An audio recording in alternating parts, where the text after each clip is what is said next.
Good day, Year 4. Welcome to your social studies lesson for today. This is the first social studies lesson of the week. I hope you've had a good week so far, and I hope you have started off this week on the right foot. Anyway, this week is the last week we will spend talking about the Romans in Britain, and then we will start a completely different topic, which should be geography, as far as I know. But anyway, today's lesson should be very pleasant. I think the task is pretty easy. So I hope you can enjoy the lesson. And as usual, I'm going to go through the PowerPoint. Please sit back, listen, and pay attention. At the end of the slides on the PowerPoint, there will be a couple of questions you will have to answer into your notebook. So please make sure you pay attention to the details so you can easily use your analyzing brain and just just write the answers for the questions. All right, so let's get to it. Right.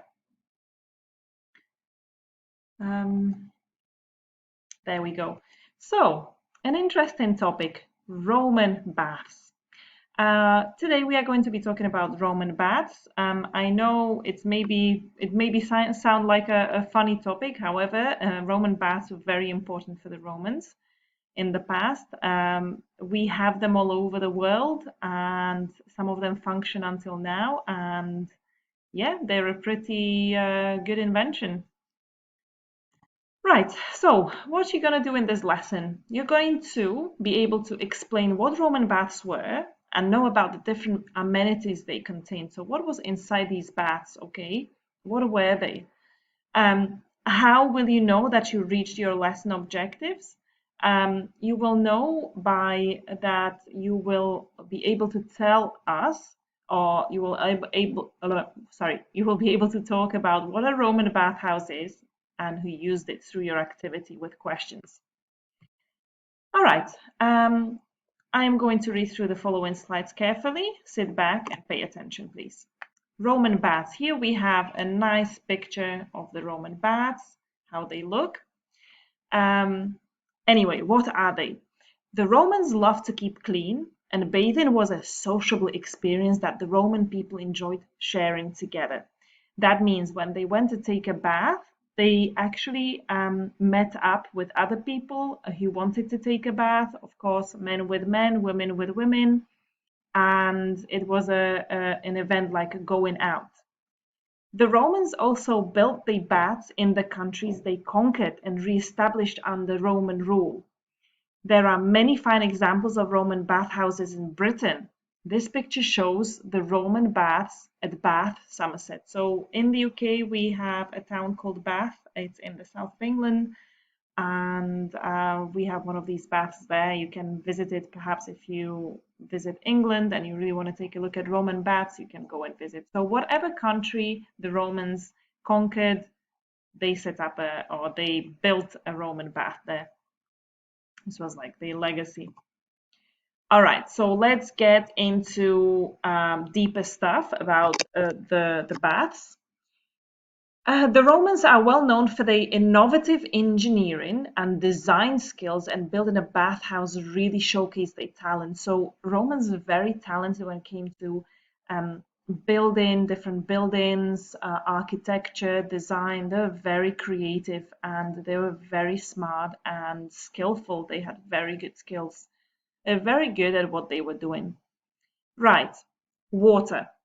Water was heated by furnaces or fires, which were maintained by slaves, and the hypocaust system used hot air under the floor to distribute the heat to where it was needed. So if you can see, there is a person here, it was probably a slave. He would put the wood into this furnace fire. He would put as much wood in as possible to create heat for a long period of time by setting it on fire, of course. And as you can see, the heat went into this like underground room where the heat accumulated and it heated the water above it. All right, then the baths were decorated with statues and fine mosaics. There were mirrors on the walls, beautiful glass ceilings, and smooth marble-lined pools. So if you can see, here is a good, fine example of a mosaic. So when you came into the Roman bathhouse, you would see beautiful decoration. So it wasn't just some boring place with plain walls, no decoration. It was actually a beautifully decorated place. All right. Roman baths. If water was not available from natural springs at the site, it had to be brought in using an aqueduct system, which the Romans developed to transfer water from one place to another. I'm sure you're already familiar with this term, aqueduct. We've used it before, we talked about it before, but maybe you don't remember, which is fine. It's basically, so there were two ways of getting water into the Roman baths. There was either a natural spring water, or they would bring it in by using the aqueduct. So if you can see these tall, it looks like a bridge, and it would carry water from a remote place. So if there was no water, if there was no spring water available, they would bring the water from the nearest spring through this massive aqueduct construction, basically. All right, a Roman bath was not just a bath. Roman baths were based on three main bathing experiences. So it was not just one room with a big bath. There were three different experiences that people could try out or people went through when visiting a Roman bath. So first, listen. The bathers would relax in a warm room called the tepidarium. Okay, so let me take a look where the tepidarium is. It's right here. Okay, so it's this room. This is the door to the tepidarium. Okay, so first you go in and relax in a warm room. After that, they would enter the caldarium, which was a hot room designed to make them sweat out dirt. So let me see where tepidarium is. Hot room. Tepidarium. Okay. All right. No. So I'm sorry. The first room, okay, was tepidarium, which is this one. And the second room was even a hotter room where people would sweat. So that's called caldarium. So caldarium was this room, which was even hotter. Please, I'd like you to pay attention to this. We were talking about this is the hypocause. This was the heating. So basically a slave in the room under this room would put in wood and set it on fire to create heat. And it would kind of heat the whole floor and heat the water with it. All right, and the third room was a final room called Frigidarium. It was a Frigidarium bath. It was cold and big enough to swim in. So after all that sweating and hotness, you would enter a cold bath called Frigidarium. Please note that it's called Frigidarium, which is very similar to the word fridge, which means cold, and this is how you will remember it. So let me see where the Frigidarium is here. Oh, it's right here. So cold room frigidarium, that's the last thing. And you would like take a plunge in the cold pool and that's it. You are done with your bathing experience. Right. There's a tool here which looks a little bit scary. This is in the caldarium, which was the very hot room where people used to sweat. They used a tool called strigil and they would scrape dirt off the skin. So basically, after entering the warm room and then the very hot room for sweating called caldarium, someone would take a tool and kind of scrape the skin off. Don't worry, it was not painful. It was maybe not that pleasant, but it's not a painful experience and it helped with cleaning the skin. All right, Roman baths were not just about bathing, there were other things to do. Many Roman baths offered other services too, making a visit to the bathhouse a total spa experience.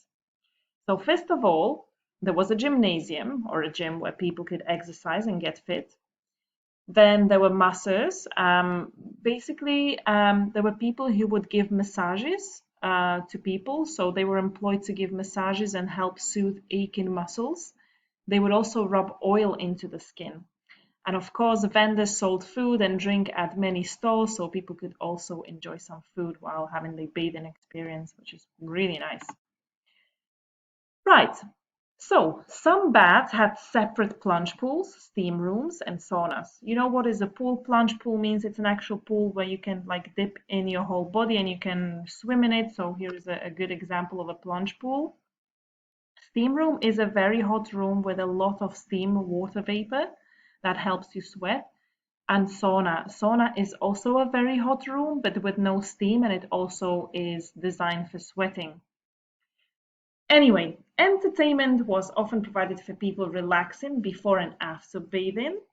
Um, and some of the bigger baths had more than one of each type of room. So there would be two frigidariums, there would be two caldariums. So there were some pretty big Roman baths that had like at least two or three from each of the rooms or experiences. Anyway, there were also changing rooms where people could get dressed and undressed. Bathers who came in to relax might bring their slaves to guard their clothes and carry their towels, or they could pay an attendant a fee to look after their property instead. So if they didn't have a slave to carry their things around, they could also hire someone to just look after their stuff so no one would steal it. Anyway, here is your activity. Now, using your analyzing brain and in general connection finding and critical thinking, you will need to answer these questions. How was water brought to the baths? You remember there were two ways of bringing the water to the baths. How did the Romans heat the water? Okay, remember we talked about that too. What were the names of the three main bathing experiences? I talked about 3 rooms, 3 bathing experiences. What were the names of them? All right, what was the name of the tool that scraped off dirt from the skin? And what were any other 3 activities that people could do when they visited the baths apart from the bathing experience and sweating? What else could they do? What else was there for them to do? All right, if for any reason you can't remember maybe the names of the rooms and experiences, or you can't remember certain things, of course, go back to the presentation and find your text or find your answer in the text.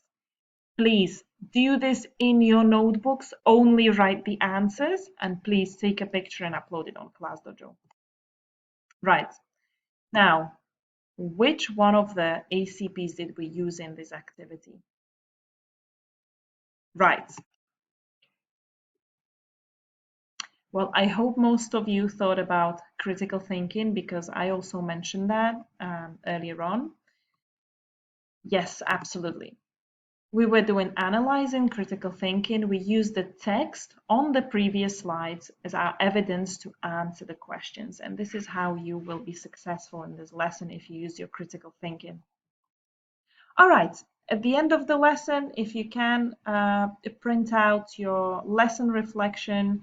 As you can see, I changed the teacher to a parent. So if your parent thinks you know it well and you reach the objectives, it's green color. If your parent thinks that it didn't go that smooth, you got the answers, but some of them may have been wrong, then it's an orange color. And if your parent thinks you don't have a clue at all, then it's a red color, and you know that. All right. Anyway, this is the end of our lesson. I hope you enjoyed learning about the Roman baths. We will continue on Thursday. And us teachers, we are looking forward to seeing your work. I hope this was easy enough. And see you in the next lesson.